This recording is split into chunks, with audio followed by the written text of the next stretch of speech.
the idea was we could be first. We could be first before that inbox got flooded with people responding to the exact same trigger.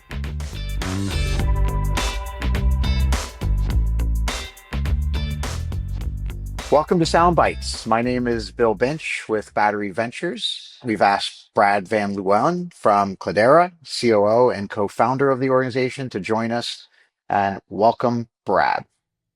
Thanks for having me, Bill. It's good to see you as usual. We seem to run into each other at all these interesting events and all these interesting locations. And here we are finally doing something together on a podcast. And about time too.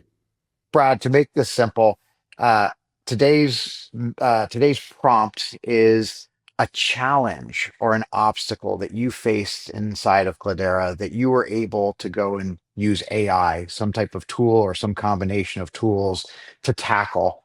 And I know this isn't always available, but if it is, any type of measurable impact that you saw from it after you had deployed it. So let me hand it over to you. For sure. So, at Cledara, we sell outbound, right? Smiling, dialing emails. And, for us, what we've really learned is the best converting outbound is when there's a why and a why now, right? When there's really a trigger. The trouble is, in the world of AI, it's become so easy to bombard everyone with, thousands of emails, right? It costs nothing. It's instant. It's free. And so what we've started to think about was, how do we cut through the noise, right? So here, the way we do that is we encourage experimentation within our sales team. So not only our RevOps team, but actually a lot of SDRs and AEs have access to a bunch of different tools that they can use and experiment with. What one particular rep figured out was perhaps we could find a differentiated data source, a differentiated why now that would allow us to come with a different message and come with it much, much faster than anyone else. And they built something really, really interesting using a tool called N8N, which allows people, maybe they're writing a little bit of code with the help of ChatGPT, maybe they're dragging and dropping some AI into a workflow. And what they built was really quite incredible. They built something that scrapes the RSS feed, so the log of articles being published on news sites, for something like 20 of the most popular publications that covers our ICP's industry. And they built a system that not only scrapes those bits of news, but determines, is the news about an ICP prospect? Is it a positive news story? Is there a trigger within that news story? And then if all those things were true, what the system did was it went out and it researched that account. It researched that contact. It looked at all our interactions that were logged in Salesforce with that account and contact before, and then generated a Slack message with the result of this research, right? A link to the article. It generated like a summary, short 2-3 sentence summary of the article. It generated a cold call opener. It generated talking points based either on our previous interactions, and or something that was in that article. And it put their contact details right there.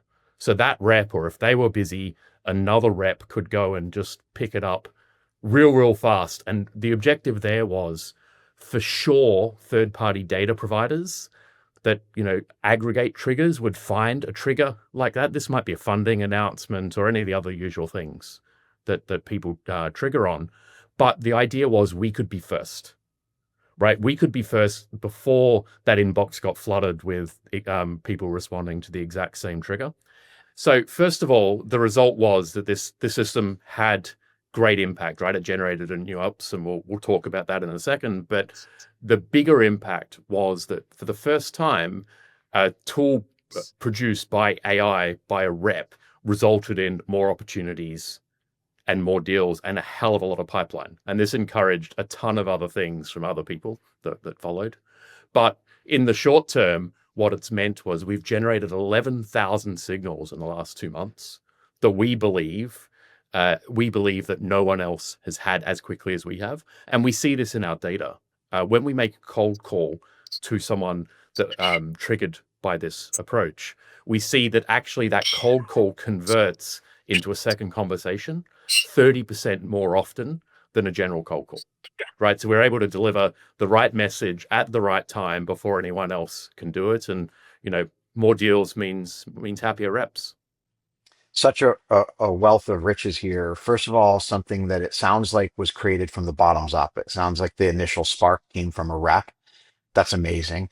Number two, you said earlier in the conversation about why buy and why buy now being key things that you look at, and this is truly the why buy now applied to Cledara, right? Which is like why we need to act with first mover strike advantage type of thing. I love that one. And then thirdly, the fact that you're measuring some impact, even if it was just 11,000 signals that you had, but more importantly, the lift that you're seeing, I think that's really impressive because I think like you're similar to a lot of other organizations out there that are applying these agentic type of examples to their business. And I think the thing that we don't want to do is just go add more tools and potentially more costs, but we want to see something on the other side. And it sounds like you're being able to measure that.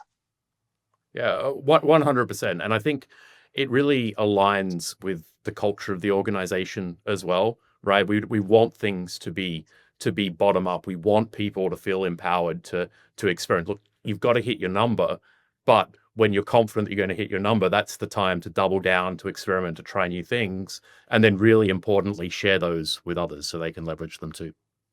This is fantastic, Brad. I thank you so much for coming and sharing. The culture at Cledara sounds great of an experimentation first culture, and that ideas are coming up from the individuals in the team. Hopefully, you have some gamification or some type of recognition for employee of the month. They get in a better parking spot or something.